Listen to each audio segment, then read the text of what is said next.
ओम सजात्म स्वरूप परम गुरु शुद्ध चैतन्य स्वामी ने नमः। रत्नत्रय सिद्धांत सूत्र को समझते हुए जिस ज्ञान को हम समझने का प्रयास कर रहे हैं, व्यवहार की अपेक्षा से ज्ञान के 5 भेद बताए। मति, श्रुत, अवधि, मनपर्य और केवल ज्ञान। और व्यवहार की अपेक्षा से 3 ज्ञान और, जिसको कुमति, कुश्रुत और कुअवधि भी कहा जाता है। जब तक जीव मिथ्यात्व से हटकर, अज्ञान दशा से हटकर सम्यक्त की ओर नहीं बढ़ता है, अपने आत्मा के ज्ञान को प्राप्त करने का प्रयास और पुरुषार्थ नहीं करता है, तब तक जीव के जो ज्ञान होता है उसे कुमति और कुश्रुत कहा जाता है। मति श्रुत के बगैर कोई भी जीव होता ही नहीं है। और अवधि ज्ञान किसी तापस को या बाहर की साधना करने वाले को भी प्रकट हो सकता है, जिसे कुअवधि कहा गया। जो आत्म मार्ग में आगे बढ़ने का प्रयास और पुरुषार्थ कर रहा है उसे सुमति और सुश्रुत ज्ञान कहा गया है। किसी किसी जीव को आगे यह अवधि ज्ञान और मनपर्य ज्ञान प्रकट होता है, परंतु स्वद्रव्य के लक्ष्य से अवधि और मनपर्य ज्ञान का उपयोग नहीं है। मनपर्य ज्ञान उत्तम रुद्धिधारी भावलिंगी मुनियों को ही होता है, औरों को नहीं होता है।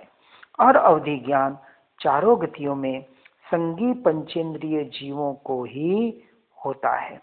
यह अवधि ज्ञान क्योंकि नारकी में और देवलोक में जन्मते ही वहां अवधि ज्ञान होता है, और तिर्यंच और मनुष्य गति में भी ये प्रकट हो सकता है। इसलिए यह स्वामी की अपेक्षा से भेद है। उत्कृष्ट अवधि ज्ञान का क्षेत्र असंख्यात लोक प्रमाण तक है, और मनपर्य ज्ञान का 2.5 द्वीप मनुष्य क्षेत्र है। यह क्षेत्र अपेक्षा से भेद है। स्वामी तथा विषय के भेद से विशुद्धि में अंतर जाना जा सकता है, और अवधि ज्ञान का विषय परमाणु पर्यंत रूपी पदार्थ है, और मनपर्य का विषय मनोगत विकल्प है, यानी दोनों भी पर से ही संबंधित है। इसलिए यहाँ भी अटकने जैसा नहीं है। फिर आगे बताया, जो एक ही साथ सर्वतः सर्व आत्म प्रदेशों से तात्कालिक या अतात्कालिक, विचित्र अर्थात अनेक प्रकार के और विषम, मूर्त, अमूर्त आदि असमान जाति के समस्त पदार्थों को जानता है, उस ज्ञान को क्षायिक अर्थात केवल ज्ञान कहा जाता है। यानी तीनों लोक कहें या लोकालोक कहें, तीनों काल कहें, जिनके स्वरूप में सहज जानने में आते हैं, फिर भी वहां जानने जाते नहीं हैं, एकमात्र अपने ज्ञान स्वभाव में ही स्थिर रहते हैं, उस अवस्था को केवल ज्ञान कहने में आता है। निज शुद्धात्म तत्व का सम्यक श्रद्धान, ज्ञान और चारित्र जिसका लक्षण है, ऐसे एकाग्र ध्यान द्वारा केवल ज्ञानावरणादि 4 घातीय कर्मों का नाश होने पर जो उत्पन्न होता है, वह एक समय में समस्त द्रव्य, क्षेत्र, काल और भाव को ग्रहण करने वाला, सर्व प्रकार से उपादेयभूत ऐसा केवल ज्ञान है। इसलिए सम्यक दर्शन भी एक समय में प्रकट होता है, केवल ज्ञान भी एक समय में प्रकट होता है, और निर्वाण भी, मोक्ष भी एक समय में प्रकट होता है। ये सारी बाहर की अवस्था होने से मैं उतना मात्र नहीं हूँ, इसका निर्णय उन जीवों को होता है। उस वक्त भी, इन प्रकटीकरण के काल में भी ऐसे जीवों का उपयोग तो एकमात्र अपने ज्ञायक भाव में ही स्थिर रहता है। बाकी का जो भी परिणाम है वो व्यवहार की अपेक्षा से कहने में आता है। इसलिए सम्यक दर्शन होने के बाद ही ज्ञान सच्चा सम्यक ज्ञान कहलाता है, और सम्यक दर्शन के बिना कितना भी क्षेपशम रूप ज्ञान हो, मिथ्या ज्ञान ही नाम को पाता है। इस तरह सम्यक दर्शन ही सम्यक ज्ञान और सम्यक चारित्र का कारण है। पूर्व काल में जो जीव मोक्ष में गए, वर्तमान में जा रहे हैं और भविष्य में जाएंगे, वह सब सम्यक ज्ञान की महिमा है, ऐसा जिनेन्द्र देव ने कहा है। 5 इंद्रियों के विषयों की इच्छा रूपी भयंकर दावानल संसारी जीवों रूपी अरण्य को जला रहा है। उसकी शांति का उपाय दूसरा और कुछ नहीं, मात्र ज्ञान रूपी वर्षा का समूह ही उसे शांत कर सकता है। इसलिए बनारसी दास कहते हैं, शुद्धता विचारे ध्यावे, शुद्धता में केली करे, शुद्धता में स्थिर रहे, अमृत धारा वरसे। यहाँ किसी बाहर के सुधारस की वगैरह बात नहीं है, ज्ञान रूपी अमृत धारा की, ज्ञान धारा रूपी वर्षा की बात कहने में आ रही है। और जिनागम में चारित्र के रूप में शुद्धि के साथ भूमिका अनुसार वर्तने वाले शुभ भाव रूप व्यवहार चारित्र का भी मुख्यता से वर्णन है।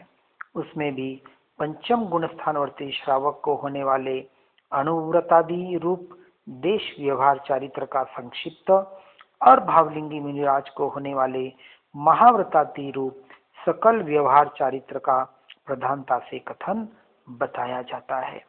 वास्तव में सम्यक चारित्र का प्रारंभ निज स्वरूप में चरण अर्थात रमण रूप स्वरूपाचरण चारित्र से, यानी चतुर्थ गुण स्थानक से प्रथम निर्विकल्प दशा से होता है, और यही स्वरूपाचरण चारित्र क्रमशः बढ़ता हुआ अपनी दशा को बढ़ाता हुआ शुद्धि की वृद्धि के साथ साथ देश चारित्र या सकल चारित्र नाम पाता हुआ 12वें गुण स्थान में पूर्णता को प्राप्त होता है।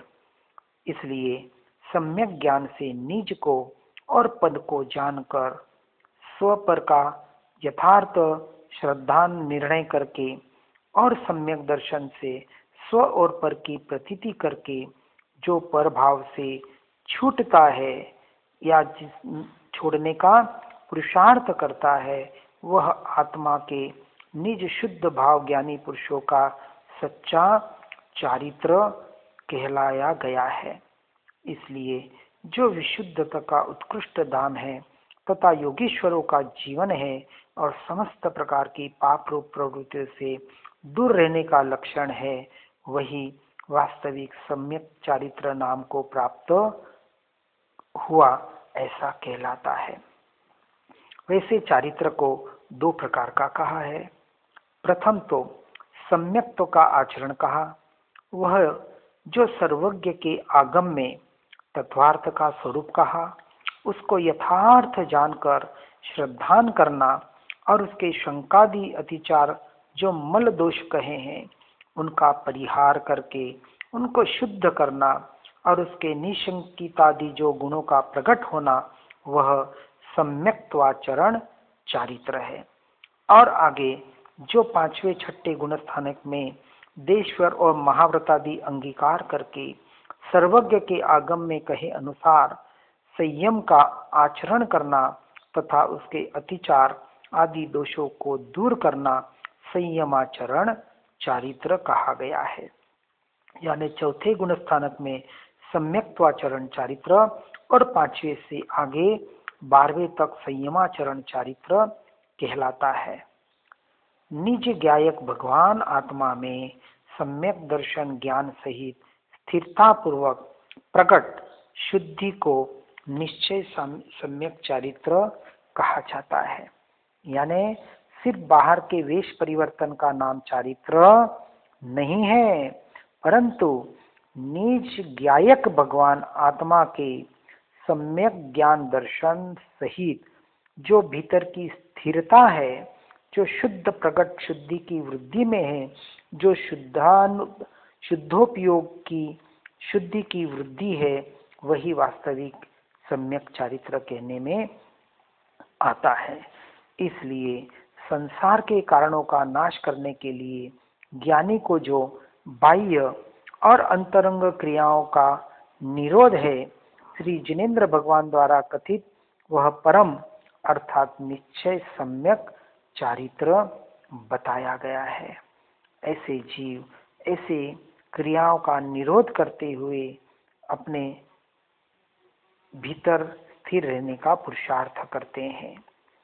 जीव जब अनादि मोहनीय के उदय का अनुसरण करने वाली परिणति करना छोड़कर अत्यंत शुद्ध उपयोग वाला होता है, तब भाव का एक रूपपना ग्रहण किया होने के कारण उसे जो नियत यानी निश्चित एक रूप गुण पर्यायपना होता है, वह स्वसमय अर्थात स्व चारित्र है। इसके अलावा जो भी है वह पर समय है। इस बात को गहराई से समझना है। जिस चारित्र के अर्थात स्वरूपाचरण चारित्र होने से समस्त पर पदार्थों से वृत्ति हट जाती है, पर द्रव्य पर भावों का मैं मेरापना कर्तृत्व भोक्तृत्वपना जड़ मूल से हट जाता है। मान्यता में बाहर कभी भले दिखाई दे और वर्णादि तथा रागादि से चैतन्य भाव को पृथक कर लिया जाता है और अपनी आत्मा में आत्मा के लिए आत्मा द्वारा अपने आत्मा का ही अनुभव होने लगता है।